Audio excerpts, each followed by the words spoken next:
دیکھو ایک آخری مثال دے کے بات ختم کرتا ہوں.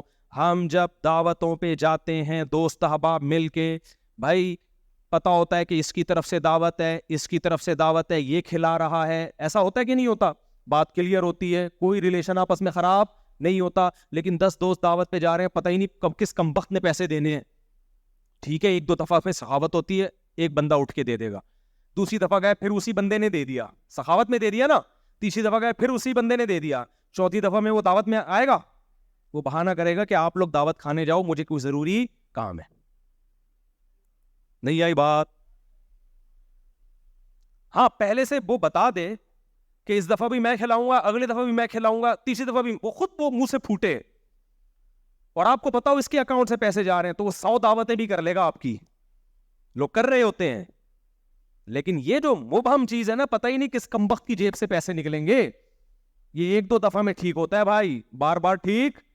ہمارے ایک دوست ہیں چائنا میں نا, ایک صاحب چپک گئے ان کے ساتھ, جب بھی وہ کھانا کھاتے وہ آ کے بیٹھ جاتے. آپ سہیل بھائی کا واقعہ آپ کے بیٹے کا, ٹھیک ہے نا, انہوں نے سنایا واقعہ یہ میں اس لیے بتا رہا ہوں, لوگ کہتے ہیں نا کس سے کہانی سنا رہا ہوتا ہے, ہوائی باتیں. ہوائی نہیں ہے, ان کے بیٹے کا واقعہ ہے.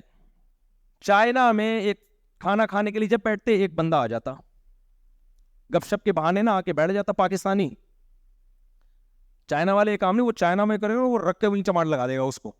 ہم لوگ چونکہ مروت میں ہوتے ہیں, تو ایک بندہ آ کے بیٹھ گیا, کھا لیا بھائی, چلو ایک دفعہ آیا ہے تو بسم اللہ, ٹھیک ہے آپ کھانے. دوبارہ کہیں بیٹھے تھے, پھر آگے بیٹھ گیا کھانے کے ٹائم پہ. اب انسان پوچھتا تو ہے نا کہ آپ کھائیے نا, اس نے کہا چلیں ایک دو دفعہ نا ہلکا ہلکا منع کرے گا, نہیں دیکھیں نہیں, چلیں آپ اتنا اصرار کر رہے ہیں تو کھا لیتا ہوں. 2 دفعہ ہو گیا, تیسری دفعہ ہو گیا, چوتھی یا 5ویں دفعہ میں جب بل بنانا, انہوں نے کہا اس دفعہ سارا بل کون پے کرے گا؟ آپ. سارا بل کون دے گا؟ ہمارے دوستوں میں کمٹمنٹ ہے کہ ایک دن میں دوں گا, ایک دن تو چونکہ آپ ہی ہمارے دوست بن چکے ہیں, اب کون دے گا؟ تیرا باپ بھی دے گا. وہ کہہ رہا ہے میں نہیں دوں گا, تیرا باپ بھی دے گا. ہمارا آپس میں کمٹمنٹ ہی یہی ہے. بل دیا نہیں دیا مجھے نہیں پتا, کہہ رہے ہیں اس کے بعد نہیں آئے.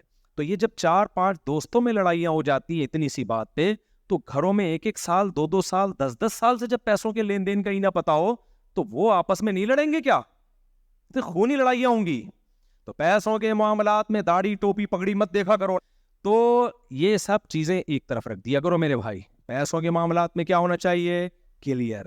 جب کلیئر معاملے ہو گئے پھر احسان کرو, یہ میرا بھائی ہے, یہ بنٹے کھیل جا کے, یہ لے پیسے, لٹو کھیل. کیونکہ گھر جب سب کی ذمہ داری ہے تو تیری بھی ذمہ داری ہے, تو گھر میں تو سب کچھ آتا ہے نا, سب کچھ سب مشترکہ خرچ ہوگا, تو پھر تو یہی حساب ہوگا جو ہو رہا ہے. اللہ ہمیں عقل عطا فرمائے, مالی معاملات کو کلیئر کرنے کی توفیق عطا فرمائے.